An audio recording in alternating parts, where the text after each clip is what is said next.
Un cours en miracles, 248 chapitre 30.4. Le nouveau commencement. 4. La vérité derrière les illusions.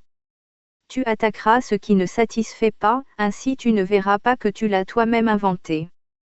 Tu luttes toujours contre des illusions, car la vérité derrière elles est si belle et si calme, pleine d'amour et de douceur, que si tu en avais conscience, tu oublierais entièrement toute défensive et te jetterais dans ses bras. La vérité ne pourrait jamais être attaquée. Et cela, tu le savais quand tu as fait les idoles. Elles ont été faites pour que cela puisse être oublié. Tu n'attaques que des idées fausses, et jamais les vraies. Toutes les idoles sont des idées fausses que tu as faites pour combler le fossé que tu penses qui a surgi entre toi et ce qui est vrai. Et tu les attaques pour les choses que tu penses qu'elles représentent. Ce qui est au-delà d'elles ne peut pas être attaqué. Ces dieux lassants et insatisfaisants que tu as faits sont des jouets d'enfants gonflés. Un enfant est effrayé lorsqu'une tête de bois jaillit d'une boîte fermée qui s'ouvre soudainement, ou lorsqu'un ours en peluche doux et silencieux se met à geindre comme il s'en empare. Les règles qu'il avait faites pour les boîtes et pour les ours l'ont déçu et ont brisé son contrôle de ce qui l'entoure. Et il est apeuré, parce qu'il pensait que les règles le protégeaient. Maintenant il doit apprendre que les boîtes et les ours ne l'ont pas trompé, n'ont brisé aucune règle, et ne signifie pas que son monde est devenu chaotique et dangereux. Il faisait erreur. Il avait mal compris ce qui le mettait en sécurité, et il a pensé que cela était parti. Le fossé qui n'est pas là est rempli de jouets sous d'innombrables formes. Et chacun semble briser les règles que tu fixes pour lui.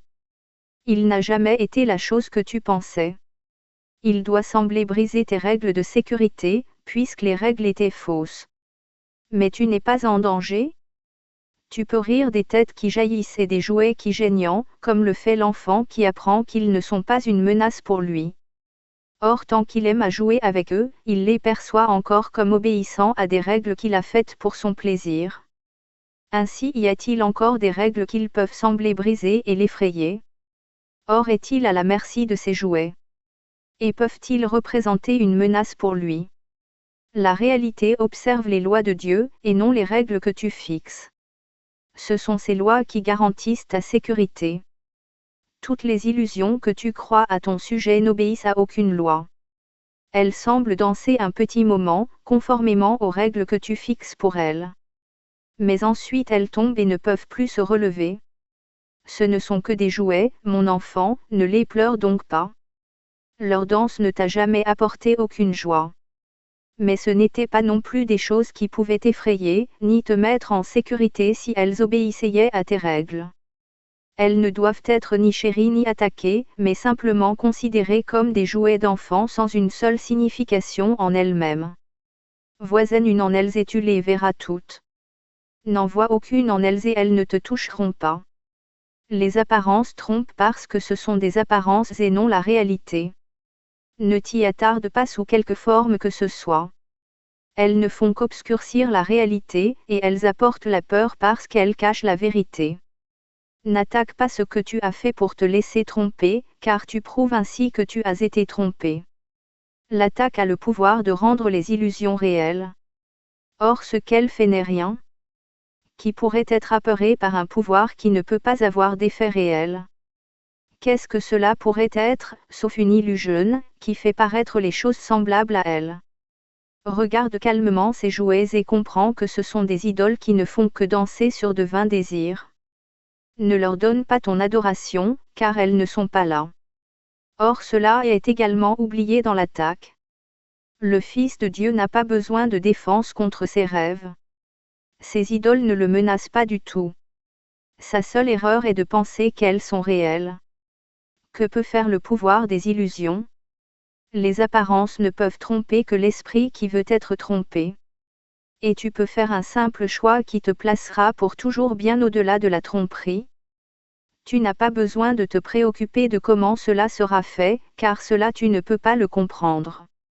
Mais tu comprendras que des changements considérables ont vite été amenés, quand tu décides une seule chose très simple, tu ne veux pas de quoi que ce soit que tu crois qu'une idole donne. Car ainsi le Fils de Dieu déclare qu'il est libre des idoles. Et ainsi il est libre. Le salut est certes un paradoxe. Que pourrait-il être, sauf un rêve heureux? Il te demande seulement de pardonner toute chose que nul n'a jamais faite, de passer sur ce qui n'est pas là, et de ne pas considérer l'irréel comme la réalité. Il t'est seulement demandé de laisser ta volonté être faite, et de ne plus rechercher les choses que tu ne veux pas. Et il t'est demandé de te laisser être libre de tous les rêves de ce que tu n'as jamais été, et de ne plus chercher à substituer la force de vains souhaits à la volonté de Dieu. Ici le rêve de séparation commence à s'estomper et à disparaître. Car ici le fossé qui n'est pas là commence à être perçu sans les jouets de terreur que tu as faits. Rien de plus n'est demandé. Réjouis-toi, certes, que le salut demande si peu, et non tant. Il ne demande rien en réalité. Et même dans l'illusion il demande uniquement que le pardon soit le substitut à la peur. Telle est la seule règle pour des rêves heureux. Le fossé est vidé des jouets de la peur, et alors son irréalité est claire. Les rêves sont pour rien. Et le Fils de Dieu ne peut en avoir besoin. Il ne lui offre pas une seule chose qu'il pourrait jamais vouloir. Il est délivré des illusions par sa volonté, et simplement rendu à ce qu'il est. Que pourrait être le plan de Dieu pour son salut, sauf un moyen de le donner à lui-même?